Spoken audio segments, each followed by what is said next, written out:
From Pacifica, this is Democracy Now! We received about 34 cases from 8 p.m. to 6 a.m. Most of them were seriously injured. More than 20 cases. They were sent to the surgery room right away. The number of deaths were 4. They were dead already when they arrived at the hospital.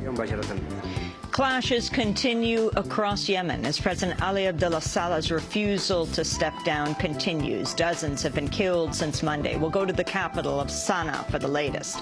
Then Al Jazeera correspondent Dorothy Parvaz disappeared for 19 days after she flew into Syria to cover the uprising at the end of April. I was in the Syrian detention center for three days, 2 nights. And what I heard were just savage beatings. I was handcuffed repeatedly, blindfolded, taken to a courtyard, left to hear these men being beaten. They all sounded very young. They sounded to be in their late teens, early 20s. So it was an overall terrifying experience. Dorothy Parvaz was jailed in a Syrian prison. Then, after 16 days, she was released. She was deported to Iran for most of that time. We'll speak with Parvaz about her ordeal and the human rights crisis that continues to unfold in Syria. Finally, a prominent Wall Street analyst predicts not a single top executive at Goldman Sachs will face criminal prosecution for the company's role in causing the financial meltdown of 2008. We'll speak with Pulitzer Prize-winning New York Times reporter Gretchen Morgenson, as well as whistleblower Joshua Rosner. Their book is called Reckless Endangerment: How Outsized Ambition, Greed, and Corruption Led to Economic Armageddon. All that and more coming up. Welcome to Democracy Now!, democracynow.org, The War and Peace Report. I'm Amy Goodman. Clashes are continuing across Yemen and the growing conflict over President Ali Abdullah Saleh's refusal to step down. At least 15 people were reportedly killed in overnight clashes in the capital Sana'a. Dozens have been killed since Monday when artillery explosions and machine gun fire shattered a tenuous ceasefire that lasted less than 48 hours. We'll have more on Yemen after headlines. The oil minister from Muammar Gaddafi's Libyan government has defected, citing the, quote, daily spilling of blood. Speaking in Italy, Shokri Ghanem expressed support for the Libyan rebels opposing Gaddafi, but declined to say whether he would join their movement. With this situation, which is unbearable, one cannot continue working, and therefore I left the country, and I decided also to leave my job and to join the choice of the Libyan youth to create a modern constitutional state respecting human rights and building for a better future for all Libyans. In other Libya news, House Republicans have postponed a vote on a measure to end the U.S. role in the bombing over fears the resolution would pass.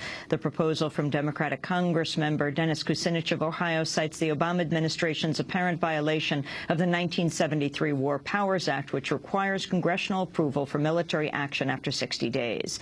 In a statement, Kucinich said, quote, I am disappointed the president and leadership feel the need to buy even more time to shore up support for the war in Libya. It's not surprising that some are now wondering if a preliminary vote count came out in favor of defending the Constitution, he said.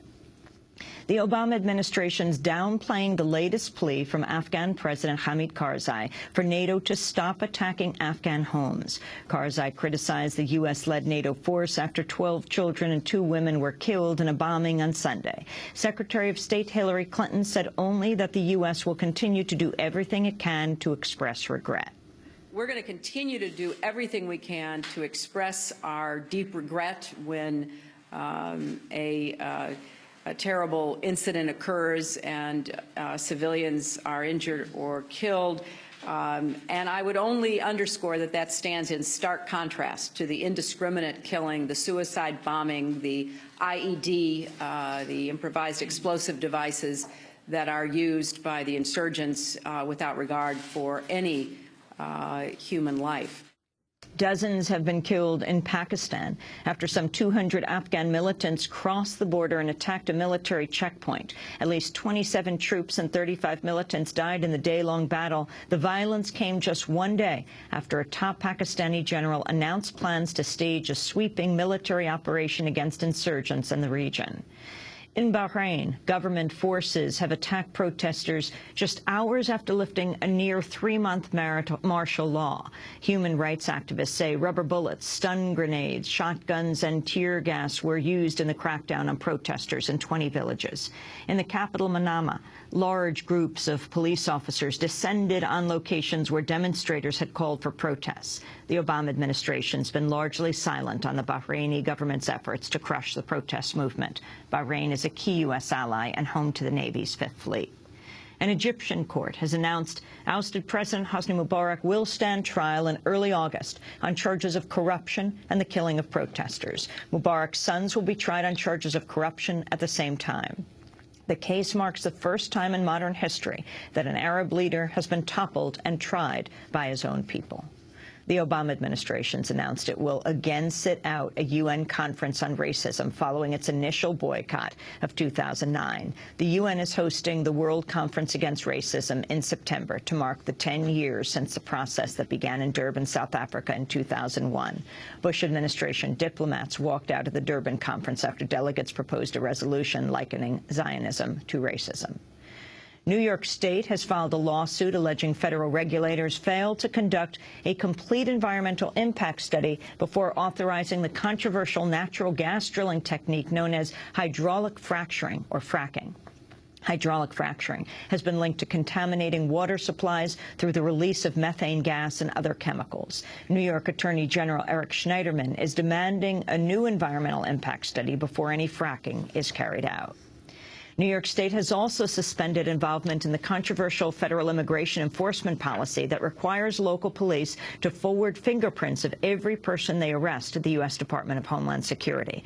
The program, called Secure Communities, allows federal immigration officials to pursue deportation against those found to be undocumented or non-citizen with a criminal record.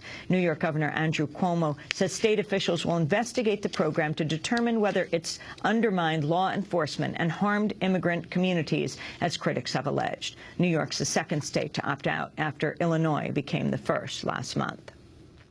In Arizona, activists have submitted an official petition for the recall of Republican State Senate President Russell Pierce, best known for sponsoring the state's notorious anti-immigrant law.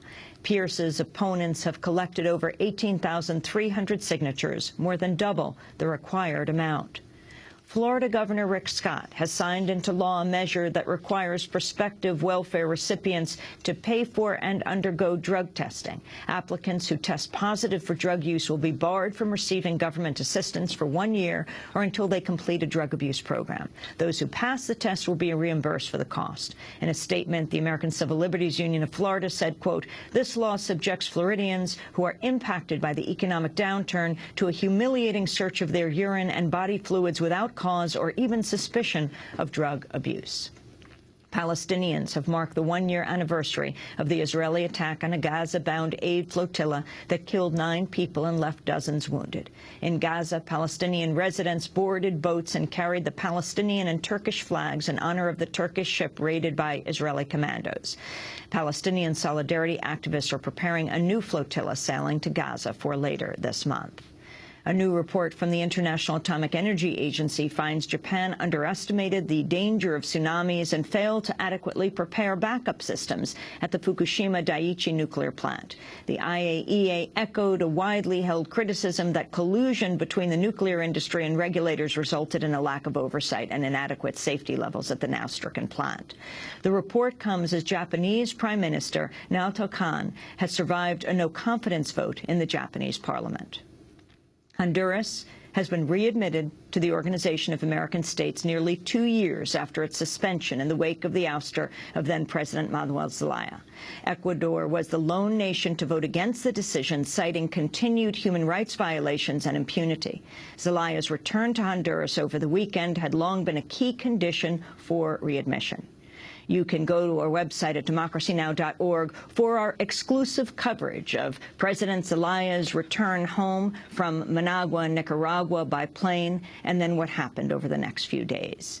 And 7 tornadoes touched down in Massachusetts Wednesday, leaving at least 4 people dead and destroying multiple buildings. The tornado outbreak was the worst the state has seen since 1953, leaving an estimated 50,000 residents without power.